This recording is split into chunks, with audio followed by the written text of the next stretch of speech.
Aleluia. A paz do Senhor Jesus, igreja. Quero render graças ao Senhor por essa oportunidade. Eu estou me sentindo honradíssima de poder estar hoje aqui, nesses 17 anos de Fonte.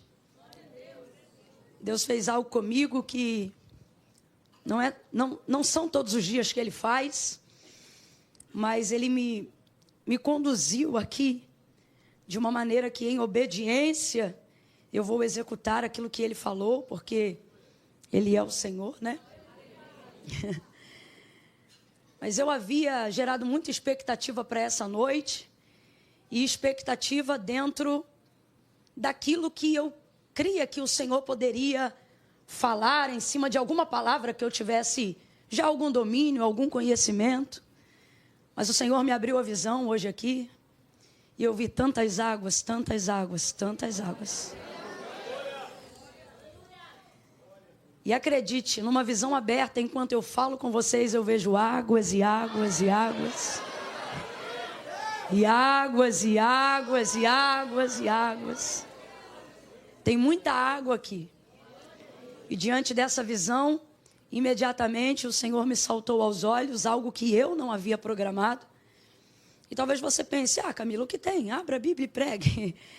Só que, humanamente falando, a gente percebe quando as pessoas geram uma expectativa em cima de um perfil de assertividade de mensagem que você entrega. Então, é um desafio humano.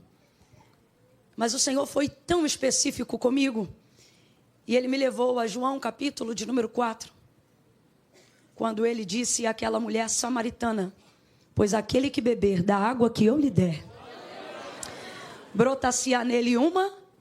E eu senti que Deus também quis homenagear a fonte nessa noite. João, capítulo de número 4, abra comigo sua Bíblia aí. Evangelho de Jesus, segundo escreveu João, capítulo de número 4.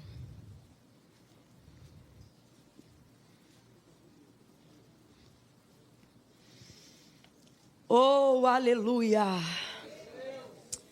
Aleluia, aleluia, glória a Jesus, aleluia, aleluia, aleluia, aleluia. Este é o dia que o Senhor fez, regozijemo-nos, alegremo-nos nele, aleluia.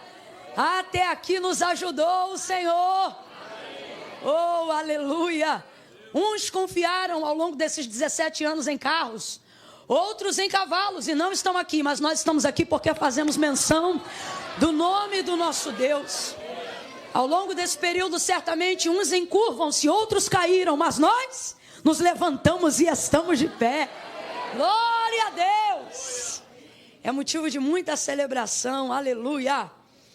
João, capítulo de número 4, versículo de número 6 em diante. Quem achou, diga amém. Estava ali a fonte de Jacó.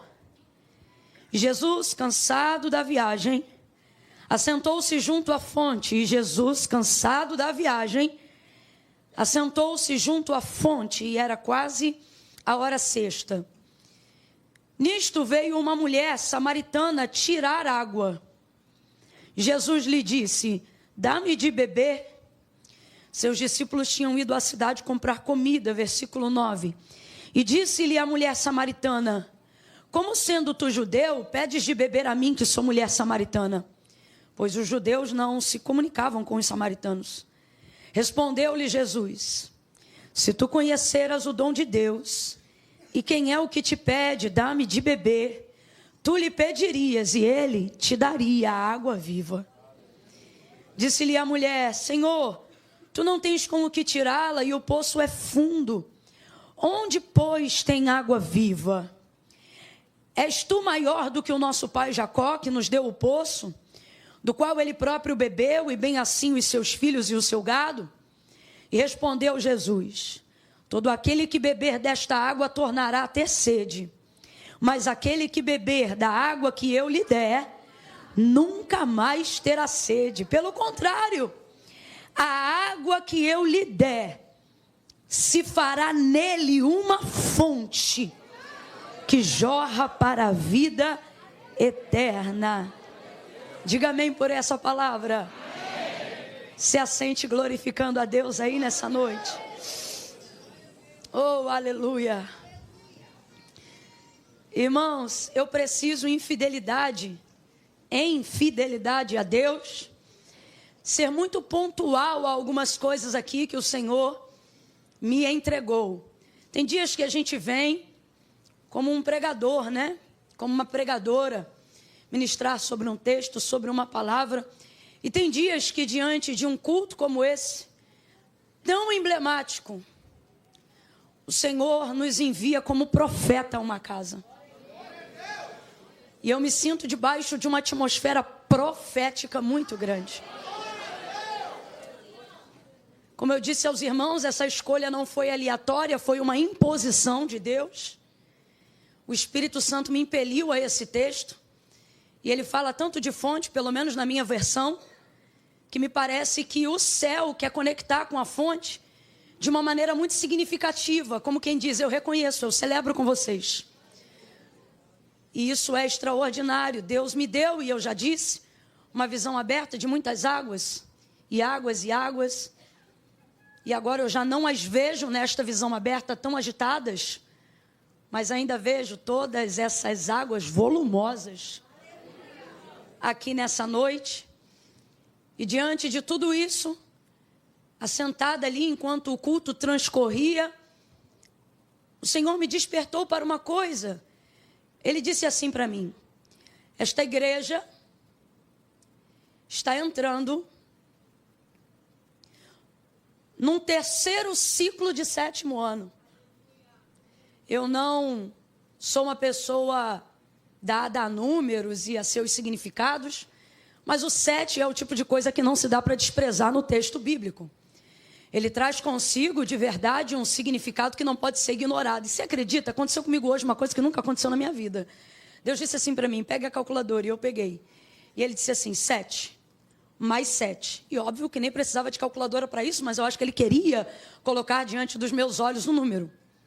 14. Quantos anos eles estão fazendo? E eu, 17. E aí, de 14 para 17. De 17 para entrar no terceiro ciclo de 7º ano, faltam quantos anos, igreja? 4 anos. Qualquer coisa você olha na calculadora também, achei você um pouco lento. 4. E esse período de 4 anos será, sem dúvida, um dos momentos mais intensos dessa igreja. Podem marcar esse ciclo de 4 anos. Nestes 4 anos, vocês verão a mão de Deus. Camila, mas a gente já vê a mão de Deus. Não chova no molhado. Não. Eu estou falando de uma transição material. Eu estou falando de um recurso que nunca passou por aqui.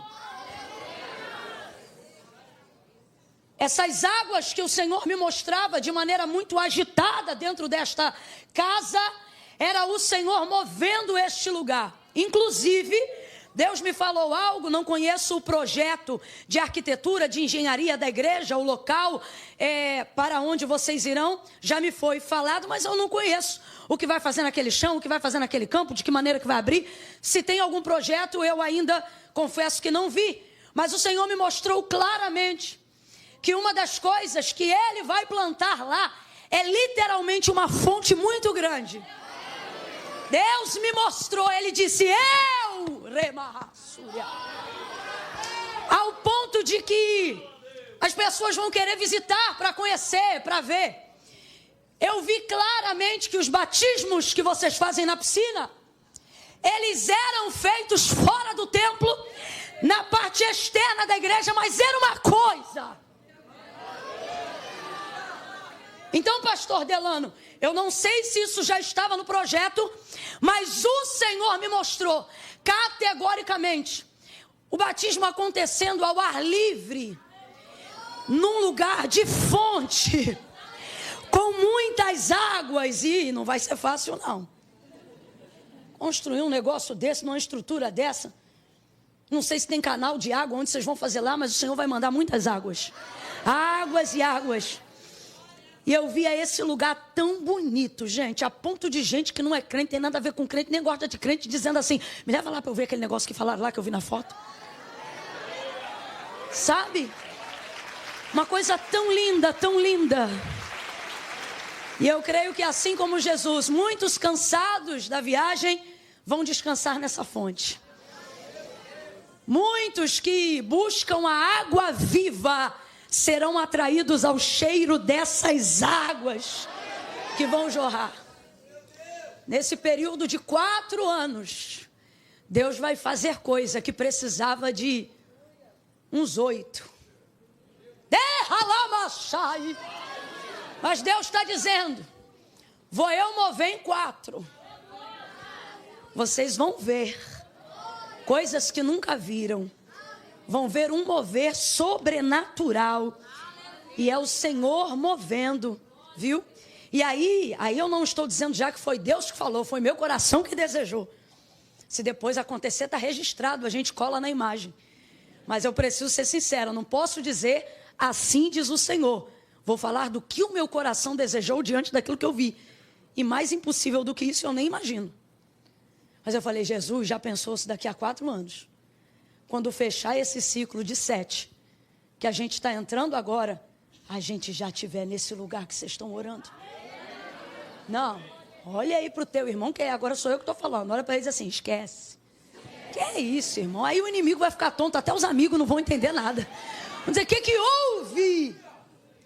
Porque o Senhor está preparando esta igreja para coisas muito maiores do que nós mesmos. Então é a sua mão, que vocês possam continuar mantendo essa integridade, mantendo essa reverência, e que o Senhor livre vocês de vocês mesmos. Olha assim para esse irmão que está do seu lado, diga assim, Deus te livre de ti. Porque a Bíblia diz que aquele que é de Deus, o maligno não, mas de dentro para fora, só a mão de Deus e o temor do Senhor pode te guardar. Então que o Senhor te livre de você mesmo, da vaidade de se achar melhor do que os outros,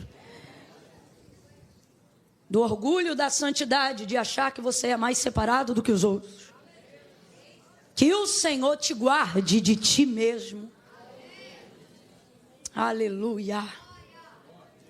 Bom, o texto que nós acabamos de fazer menção nessa noite, fala sobre a retirada de Jesus da Judeia, retornando para a Galileia. É interessante ver no ministério de Jesus, uma vez que é um ministério de tanto avanço, né, de tanta grandeza, perceber rotas de volta. Parece até que não combina na história de quem quer crescer, na história de quem precisa conquistar, na história de quem tem um prazo aparentemente tão curto para impactar o mundo, repetir ou retornar a rotas que já se passou, refazer coisas que já fez, voltar em lugares que já foi. Isso parece uma perda de tempo.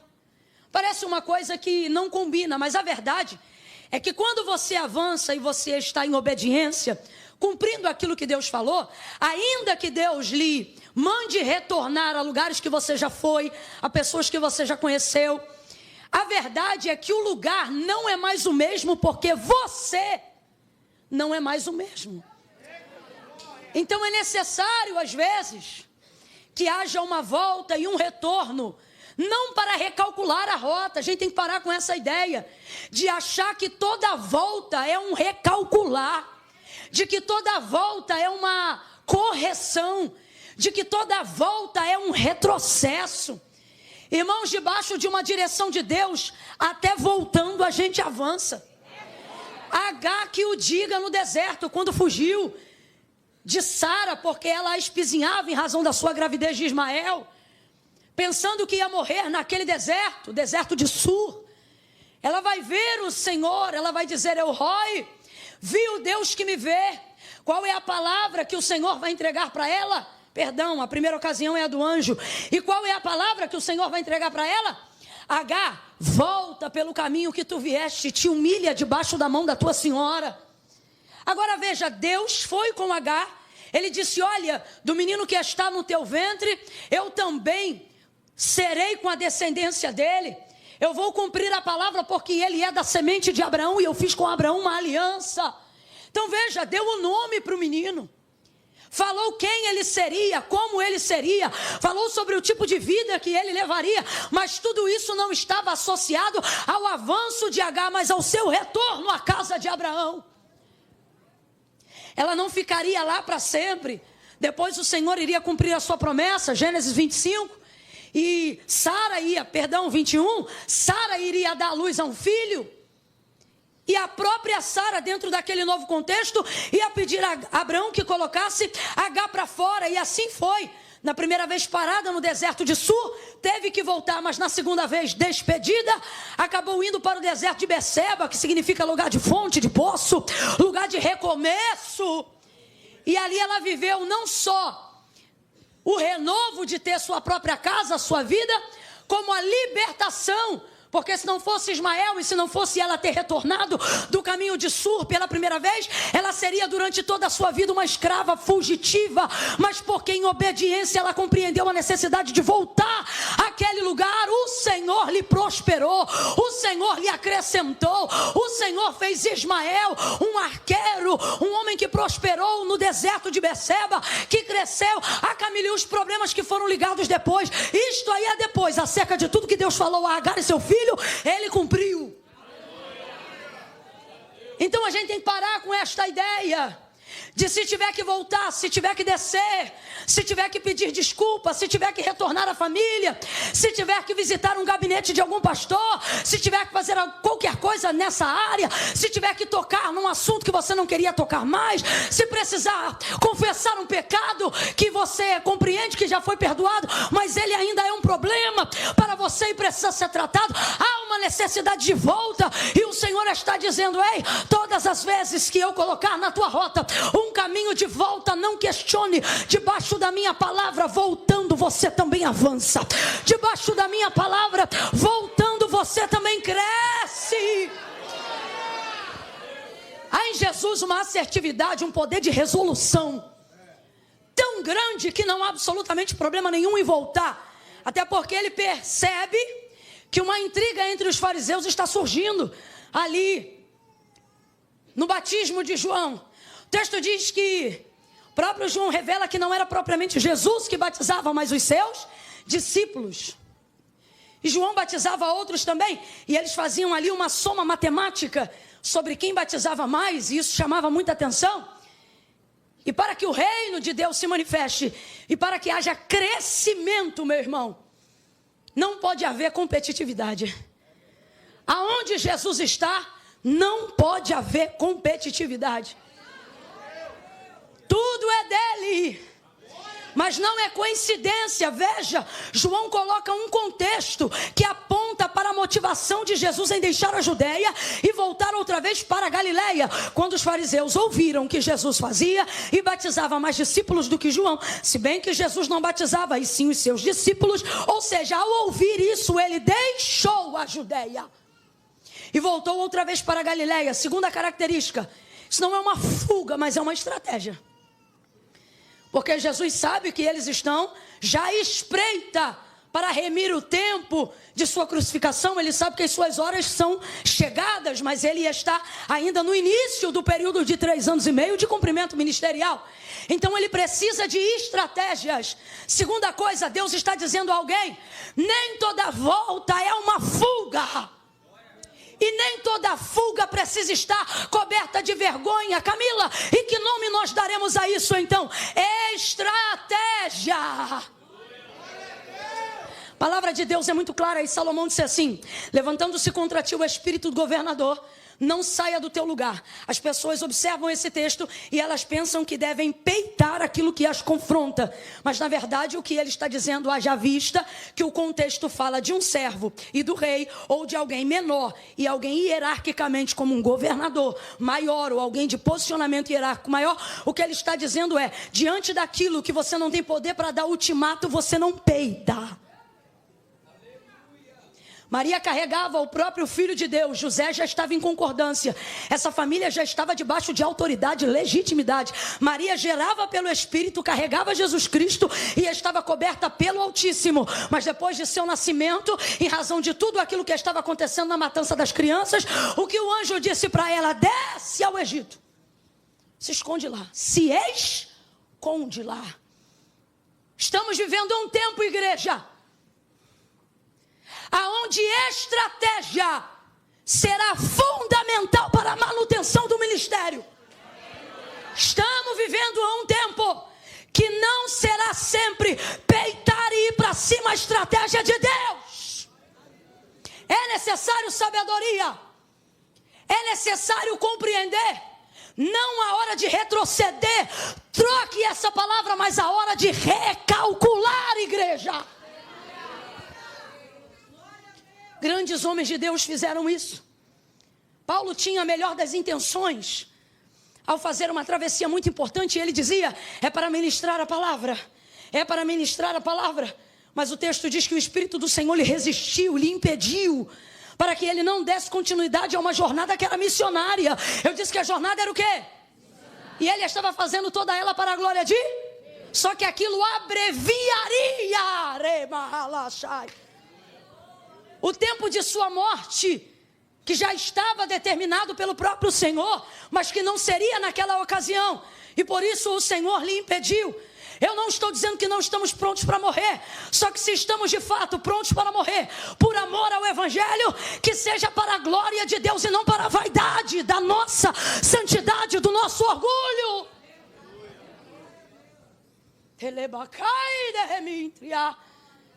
E eu acho fantástico Jesus sendo filho de Deus e podendo trocar e alterar os fatos, se submeter a eles de maneira estratégica. Nessa retirada vai ele para a Galileia. No caminho de volta, Samaria está no meio. Qualquer outro judeu faria essa viagem em 6 dias, mas ele vai fazer em 3, porque ele não vai ignorar a montanha de Sicar. Geograficamente ele vai passar pelo meio dos samaritanos. Nenhum outro judeu faria isso, porque você leu comigo no texto, os judeus e samaritanos não se comunicavam, não se davam bem. Por isso as viagens eram longas, contornando toda a geografia de Samaria, para não ter que esbarrar com nenhum judeu, com nenhum samaritano, para não ter que comprar nenhuma mercadoria de nenhum samaritano, para não ter que ter contato com nenhum samaritano, porque de acordo com os judeus, eles eram tidos como cães dentro daquela sociedade. Então, desvia de absolutamente tudo, mas Jesus vai ganhar tempo. E há uma questão ali em Samaria que precisa ser resolvida. Camille, o que Jesus tem a ver com isso? Esse é um poder incrível da igreja. Qual? Entrar em problemas que não foi a gente que criou. E por que entrar? Porque a gente tem poder de resolver. Ele vai passando por Samaria e ali ele entra.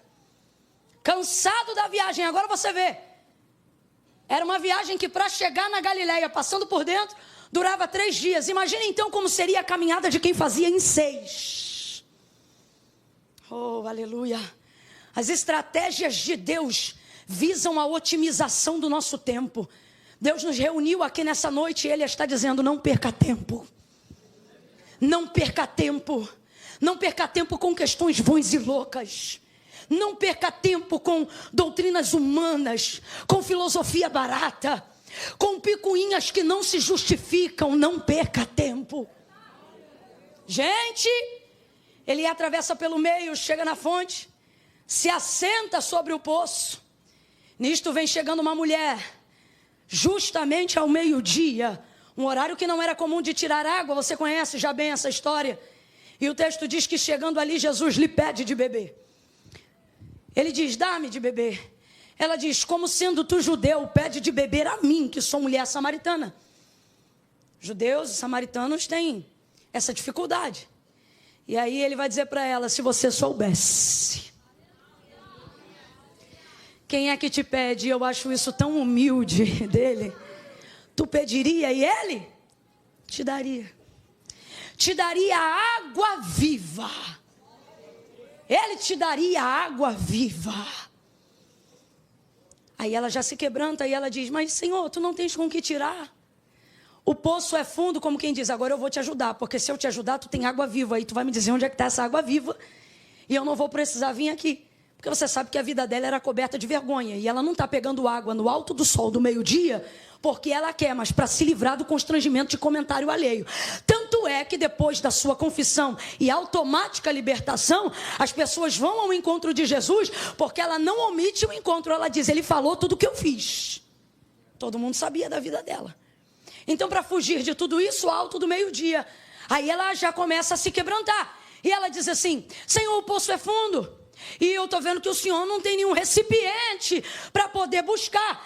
E ela, obviamente, tem um recipiente para pegar água. Se ele está pedindo, então por que ela não oferece o recipiente dela para ele pegar a água? Porque ela conhece a força da cultura. E ela sabe que uma vez que eles são tidos como cães dentro daquela sociedade, logo o seu cântaro não é um cântaro, é uma tigela de um cachorro.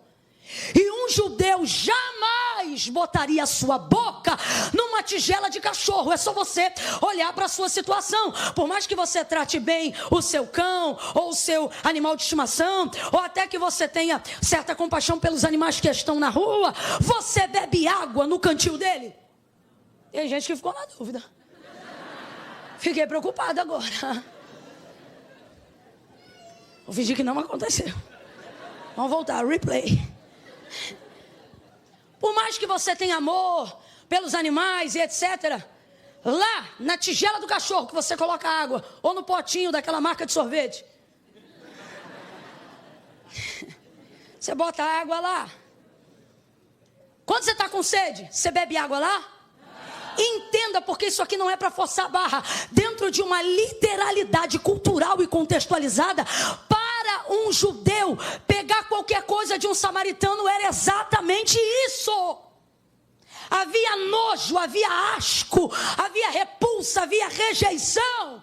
Então isso é tão claro para o samaritano que ela nem concebe a ideia de que ele quer água, e por mais que ele esteja pedindo ela, não é possível que ele vai beber a água do meu cântaro. Só que Jesus tem uma característica maravilhosa.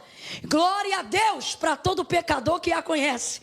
A percepção de que tudo que Ele nos permite fazer, ligados a Ele, não contamina Ele, mas purifica a gente. Por exemplo, por mais que dentro de uma visão o cântaro dela fosse imundo de pecado, imundo de fornicação, imundo de adultério, imundo de tudo aquilo que não presta, Jesus, se fosse o caso de beber água no cântaro dela, ele não ficaria impuro, o cântaro dela é que seria limpo. De igual forma, Marcos capítulo de número 5, lembra da mulher do fluxo de sangue? Ela foi tocar na orla das vestes bem quietinha, porque ela pensava o quê? Se eu tão somente tocar na orla das suas vestes, eu serei curada. E por que na orla das suas vestes? Porque eu não quero contaminar ele, eu não quero que ele fique imundo. Então havia uma preocupação: eu quero chegar nele, mas não quero que a minha imundície deixe ele sujo, não quero que a minha imundície altere a condição dele. Vou tocar sem ninguém ver, vou receber sem ninguém perceber, e vou me embora sem ninguém saber. Aí ele diz: alguém me tocou, porque de mim saiu virtude. A mulher, temendo e tremendo, disse: fui eu, Senhor. Ele não olhou para ela e disse: nojenta. Ele olhou para ela e disse: filha, vai em paz, tua fé te curou. Na hora estancou no corpo a sua hemorragia, e ela ficou livre daquele flagelo. De acordo com a lei mosaica, óbvio, ela era uma mulher tida como imunda dentro daquela sociedade, por isso a preocupação. Mas quando ela tocou nele, responda aí, foi ele que ficou hemorrágico? Não, quando ela tocou nele, ela foi curada. Quando ela tocou nele, ela foi limpa. Pega na mão de alguém aí agora. Há muita graça de Deus sobre nós, não perca isso. Segure a mão de alguém aí agora. Não segura de qualquer jeito, não. Deixa essa pessoa perceber que parou do lado dela um homem de Deus, uma mulher de Deus, um profeta do eterno. Segure a mão dele, segure a mão dela e diga para esta pessoa: quando você se aproxima, tá fraco. Quando você se aproxima, por pior que seja seu cântaro, você fica limpo, e ele continua santo, santo, santo. A ele a honra, a ele a glória. Cordeiro de Deus que tira o pecado do mundo.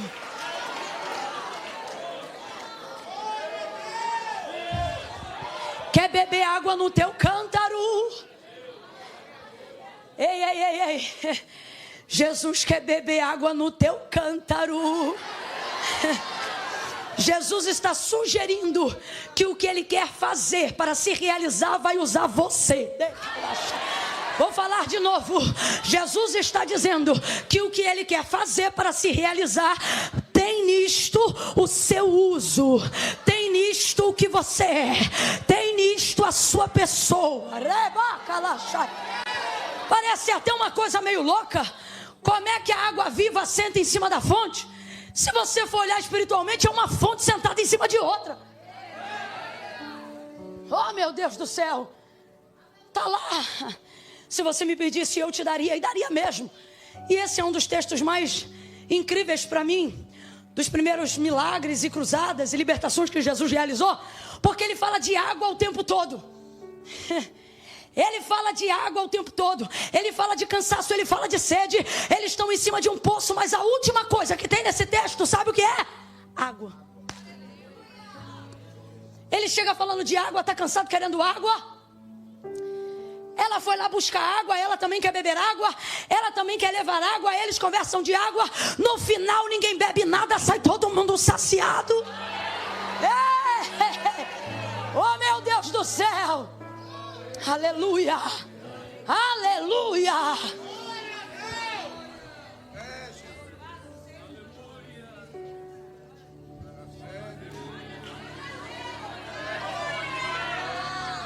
Aleluia. Senhor, então dá-me dessa água, para que eu não tenha mais sede e não precise vir aqui. Qual era o problema dela? Pegar a água? Não, vir aqui. Porque é aqui que todo mundo pega, é aqui que eu tenho que fazer esse caminho. Aí ele diz para ela: ok, me traz aqui o teu marido. Eu costumo dizer que Jesus, quando é bom, mas quando ele é terrível, ele é melhor ainda. Fala para mim, ele sabia ou não sabia que ela não tinha marido? Sabia ou não sabia que ela não tinha marido? Quando eu ficar doida, tu fica doido comigo. Fechou? Vamos ficar loucão junto hoje. Ó, ele sabia que ela não tinha marido. Ele sabia a situação dela. Mas ele está dando para ela uma oportunidade, porque aquele que confessa e deixa alcança. Aleluia. Aleluia.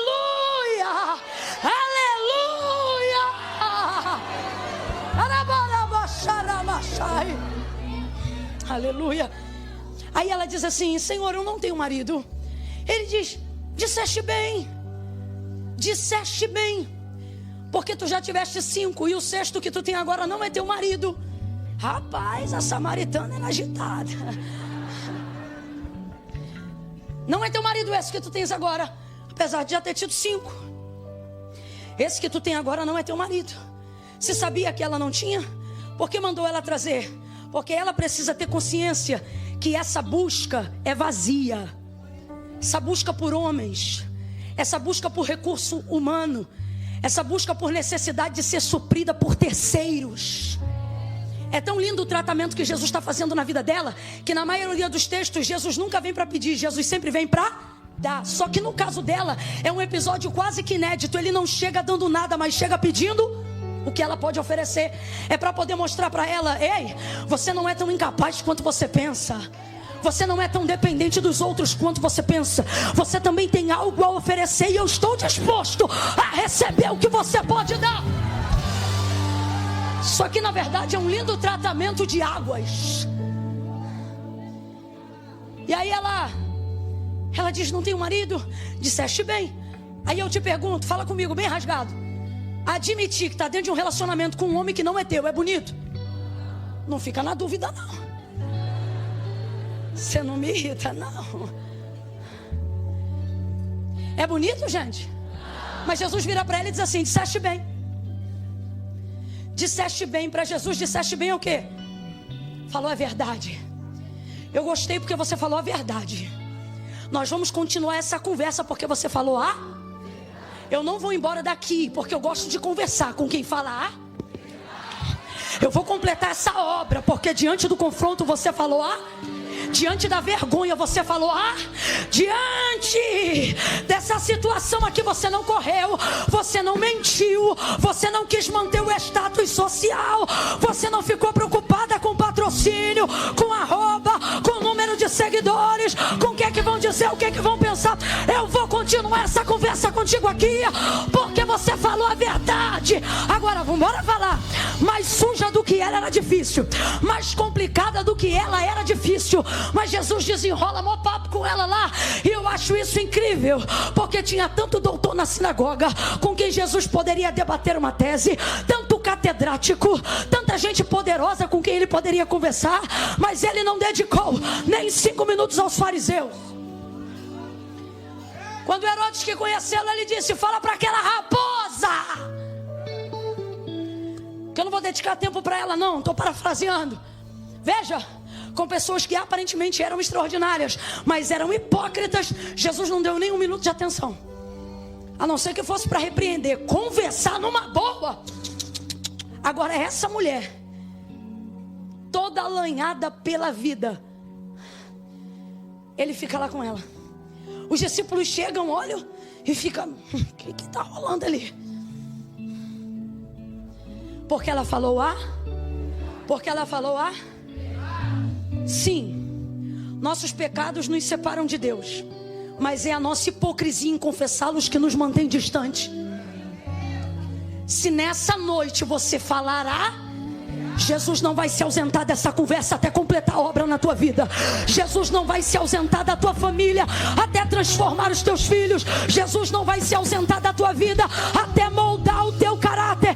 Ele está dizendo: fala a verdade, porque eu trato com a verdade, eu liberto na verdade, eu te posiciono na verdade. Conhecereis a verdade e a verdade vos libertará. Fala a verdade.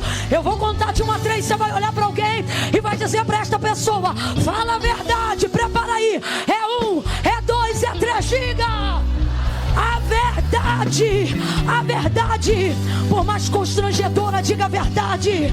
Por mais vexatória, diga a verdade. A verdade. Qualquer covarde pode pecar, mas só um corajoso é capaz de confessar. Fala a verdade. Fala a verdade. Aí ela fica constrangida porque acabou de confessar.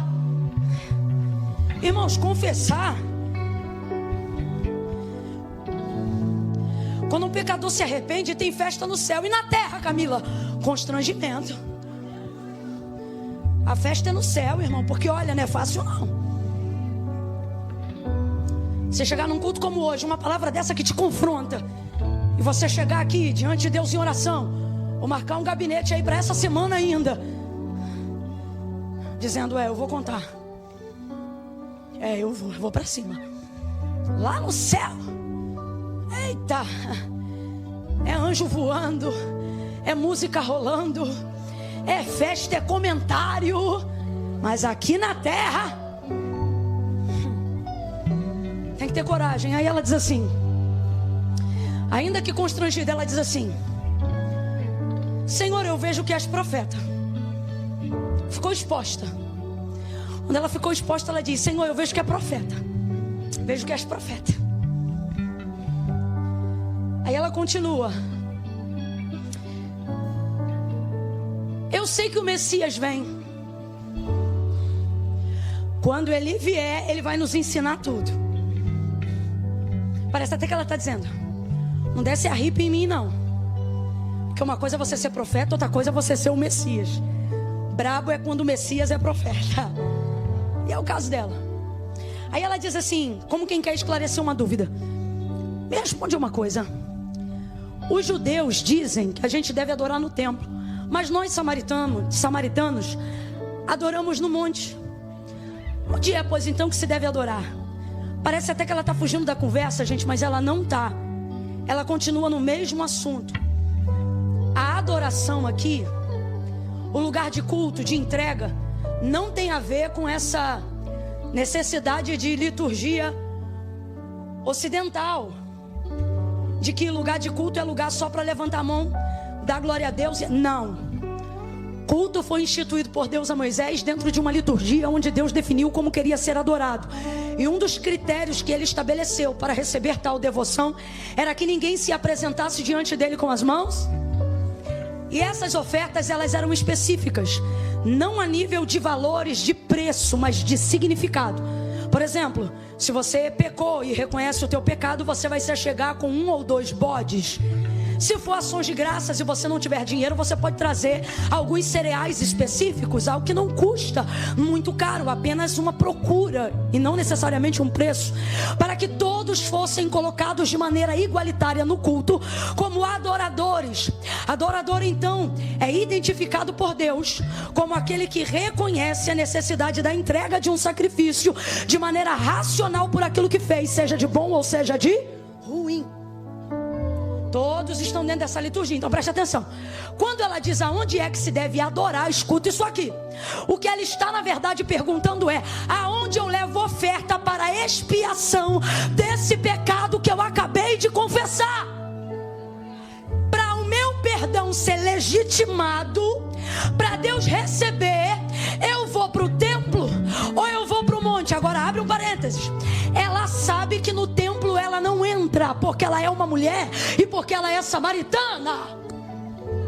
Então, na verdade, o que ela está dizendo é o seguinte: Senhor, eu estou numa sinuca de bico, porque os judeus dizem que a gente nunca vai ser perdoado, porque o único lugar de receber perdão é em Jerusalém, no templo. Completa aí para mim, por favor. É em Jerusalém, no... E eles dizem que a gente faz tudo errado adorando aqui no monte, porque o monte foi um jeitinho que eles criaram depois que pecaram, haja vista que não podiam mais entrar no... Quem não pode se submeter a um sacerdote verdadeiro rapidamente cria um meio falso. E foi isso que os samaritanos fizeram. Então olha o dilema dela: eu quero confessar, eu quero zerar isso na minha vida, mas como é que eu vou fazer isso? Eles dizem que a salvação é lá, nós só temos essa possibilidade aqui. Aí Jesus aperta o ciclo dela. Você sabe por quê?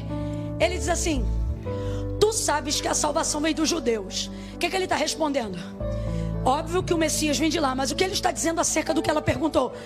Para ser recebido o teu sacrifício e o perdão liberado, você teria que levar essa oferta, ou seja, essa adoração no templo. Mas ele sabe que no templo ela não entra, mas ele continua. Quando ele diz que para receber deveria ir para o templo, o que ele está dizendo é o quê? Para receber teria que ir no templo, mas no templo você não entra.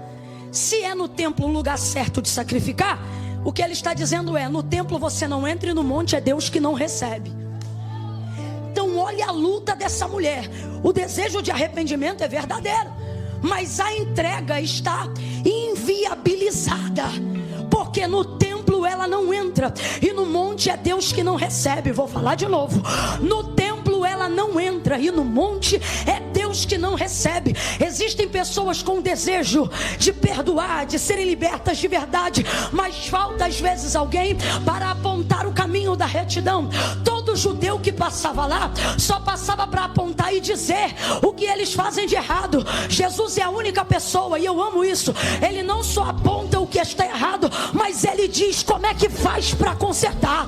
E aí ele vai dizer para ela: mulher, crê que a hora chegou, ela já vem e fala contigo agora, em que os verdadeiros adoradores não adorarão nem no templo e nem neste monte, porque Deus é Espírito, e convém que em Espírito ele seja adorado. Aí ela diz: quando o Messias vem, ele vai nos ensinar isso.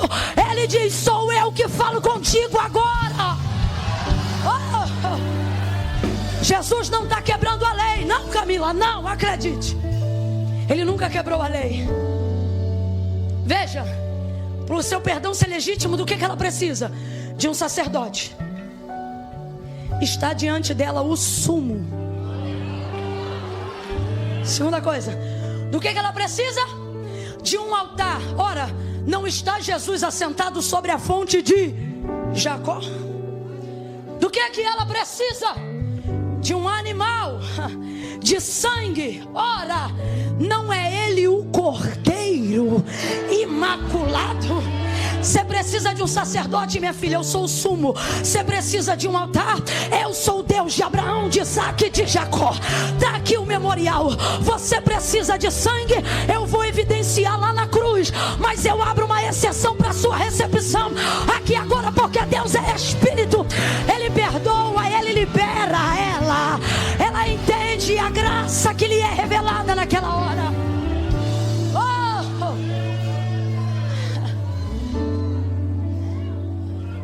Esse lugar que era só de passagem, Jesus vai ficar lá mais 2 dias. Vai conversar com mais outras pessoas que estavam numa condição semelhante à dela.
Talvez não de pecado, mas de não saber aonde fechar esse ciclo.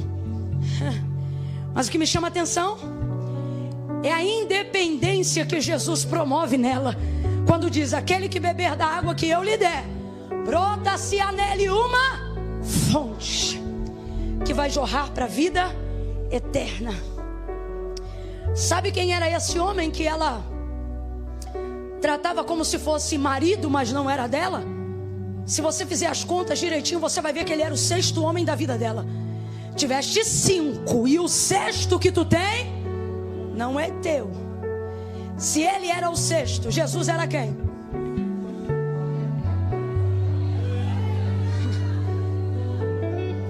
Saiu uma rede social nova esses dias e aí todo mundo começou a dizer: eu tô vendo o símbolo 666, a besta e etc. E eu não ignoro nenhuma dessas possibilidades, porque o diabo não esconde mais nada nesse tempo presente. E eu me lembro que eu até brinquei e eu falei assim: eu não vou sair de lá não, por causa disso não. Eu vou lá botar um monte de versículos de Apocalipse e falar para ele que eu lembro do final da história. E fiquei ali brincando, conversando com a galera e tal.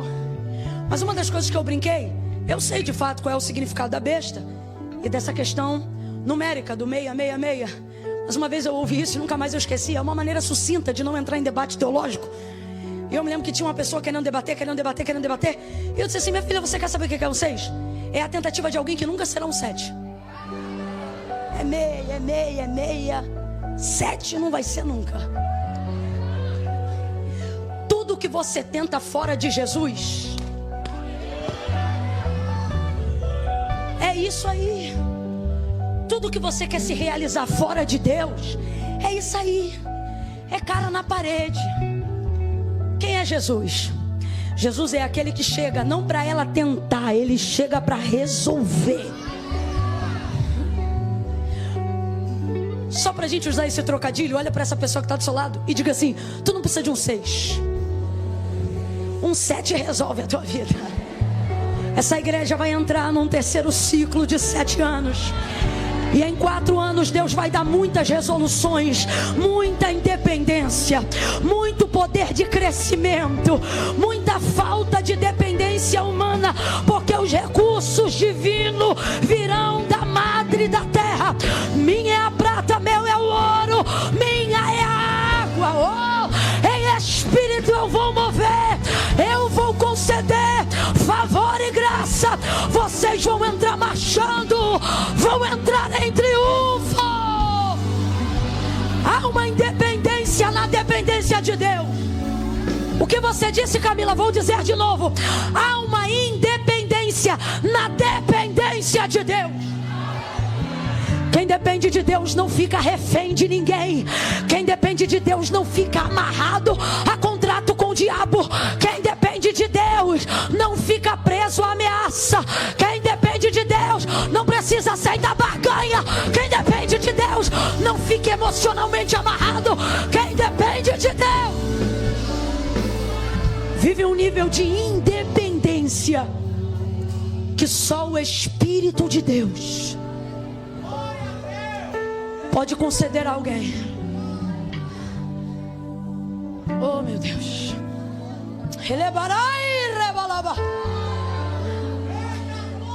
João capítulo de número 15. Meu pai é o agricultor, eu sou a videira, disse Jesus. Vocês são as varas. Toda vara que estando em mim e dá fruto, essa eu podo para que ela dê mais fruto. A poda é só para quem frutifica. O confronto é só para quem frutifica. A confissão é só para quem não desistiu de frutificar. Eu podo para que ela dê mais fruto. Agora, toda vara que estando em mim, completa aí para a gente encerrar junto. Toda vara que estando... Aí ele vai falar de uma segunda categoria de vara. Mas essa segunda também está nele. Toda vara que estando em mim não dá fruto, essa eu não podo não. Essa eu corto, lanço no fogo, lanço fora para ser queimada. Aí ele continua: se vós estiverdes em mim e as minhas palavras estiverem em vós, pedireis o que quiserdes. E eu não vou estudar sobre isso. Eu não vou fazer uma reunião sobre isso. Eu não vou levantar um conselho sobre isso. Irmãos, está na palavra, Jesus não mente. E foi Jesus que disse: se vocês estiverem em mim, as minhas palavras estiverem em vocês, se vocês permanecerem em mim, pedireis o que quiserdes, e o meu Pai vos concederá. Ouça isso. Ouça isso. Como pode, se o agricultor é Deus, se a videira é Jesus, e se todas as varas estão sendo cuidadas pelo mesmo agricultor, alimentadas pela mesma vide, se mantendo dos mesmos nutrientes, por quê? Se estão todas no mesmo lugar, umas frutificam e as outras não. Jesus explica logo em seguida. Porque não é sobre o quanto vocês estão em mim, é sobre o quanto eu estou em vocês. Eu vou falar bem rasgado, que é para todo mundo entender. Num culto como esse, todo mundo aqui pode sentir a presença de Deus. Todo mundo. O crente, o não crente, o santo, o pecador. Deus pode ser discernido por qualquer um que deseja se aproximar e estar nele. Só que o que ele está dizendo é: a minha correspondência, a minha reação, a minha resposta não é apenas se você estiver em mim, mas é a forma que eu me vejo em você. Aí ele diz: estai, pois, vós em mim, e as minhas palavras em vocês. Então o que ele está dizendo? A única maneira de eu me identificar em você é se eu perceber que em você está a minha palavra. Se a minha palavra estiver em você, eu vou me ver em você, Deus me verá em você. Oração de Jesus, João 17, ele vai dizer: não peço que os tire do mundo, eles não são do mundo, como eu também não sou, mas eu te peço, guarda eles do maligno. Assim como eu e o Senhor somos um, para que eles comigo também sejam. E assim todos nós, entenda, todos nós seremos com Ele. Quando Jesus disse: vou para o meu Pai, Filipe disse: apresenta Ele para a gente, mostra quem é o Pai. Ele disse: você ainda não viu? Quem vê a mim, vê o... Quem recebe a mim, recebe aquele que me enviou. Porque eu e o Pai somos...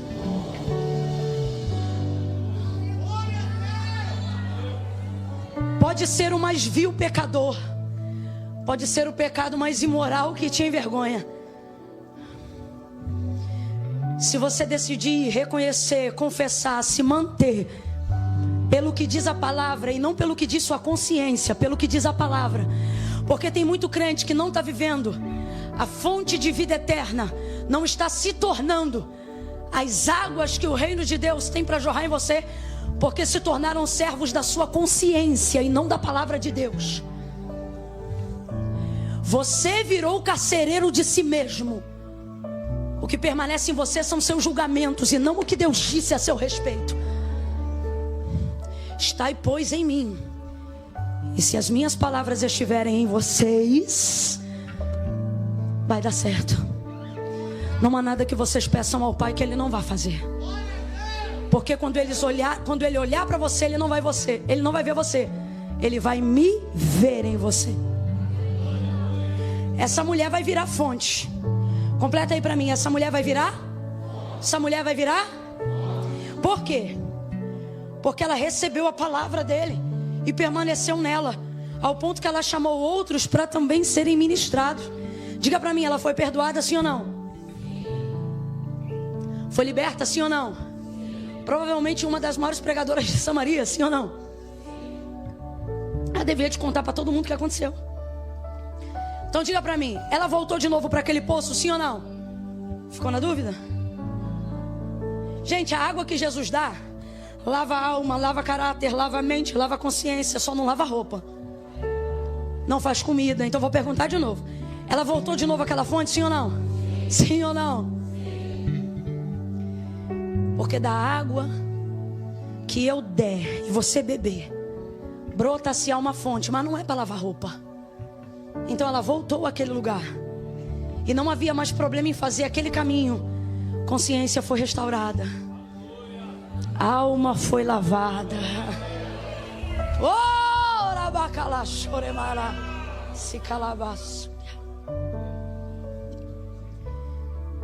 Virou um. Virou um. Traz aí a jarra para mim, por favor, e o copo. Ó. Sim. Deixa eu tirar só um pouquinho aqui. Vou regar essas plantinhas.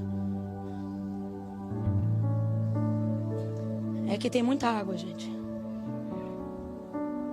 Pode deixar que tá caindo no sabugo aqui do verdinho.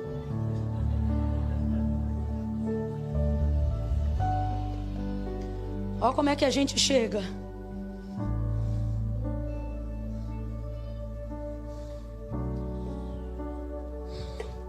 A gente quer ter dele, sim ou não? Aqui está ele e aqui estou eu. Quem é esse aqui? Isso, fala que é um copo só para você ver. Quem é esse aqui? Isso.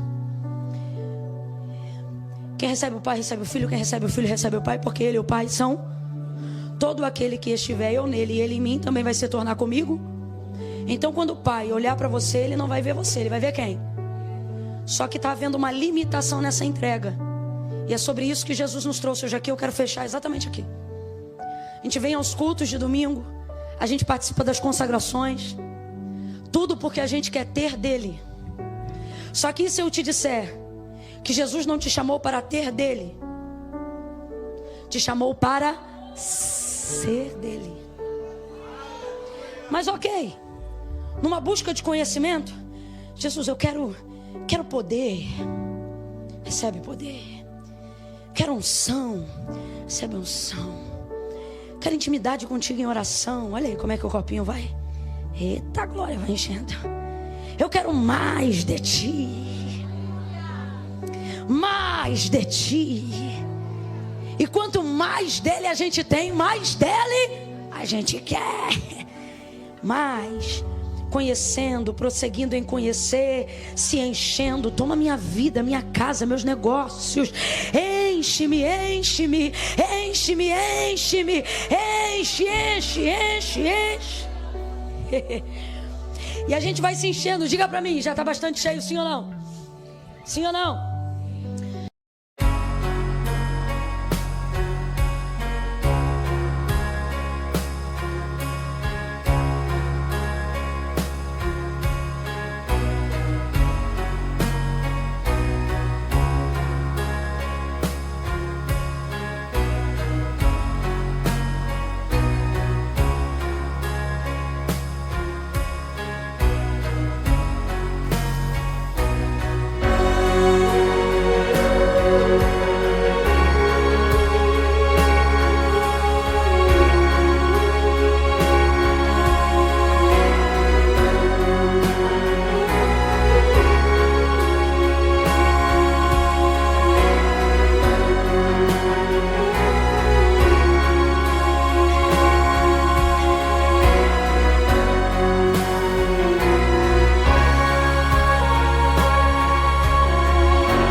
Jesus é fonte inesgotável, sim ou não?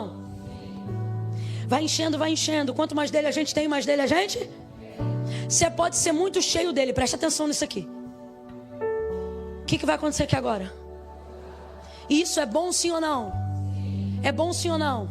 Isso é tão bom que tem gente que parou aqui. Só que se eu te disser nessa noite que Jesus não te chamou para parar aqui. Alguém olha para cá e diz assim: não tem como ter mais e nem ser mais. Isso aqui significa muito do que eu acabei de ministrar agora em João 15. Se vós estiverdes em mim e as minhas palavras estiverem em... Não é só sobre o quanto eu tenho dele, mas é sobre o quanto ele tem de... Vamos lá. Nessa imagem aqui, eu tenho dele, sim ou não? Abre o olho, eu tenho dele, sim ou não? Mas ele tem de mim? Então não é para parar aqui. Você pode ser cheio, você pode transbordar, mas escuta, o que Deus quer é isso aqui. É isso aqui que Ele quer. Ele quer que quando você for impor as suas mãos sobre alguém, Ele seja através das suas mãos. Quando você entrar em um lugar, Ele entre nesse lugar através dos seus pés. Quando você for abraçar alguém, Ele quer abraçar essa pessoa através dos seus braços. Ele está dizendo: ter de mim é muito bom, mas é mais importante ainda que eu tenha de você. Eu preciso me ver em você. Eu preciso estar, não só você em mim, mas eu em você. Aonde você entrar, eu entro. Aonde você pisar, eu piso. O que você tocar, eu toco. O que você fizer, eu abençoo. Desde que eu esteja em você. Quantos estão nele?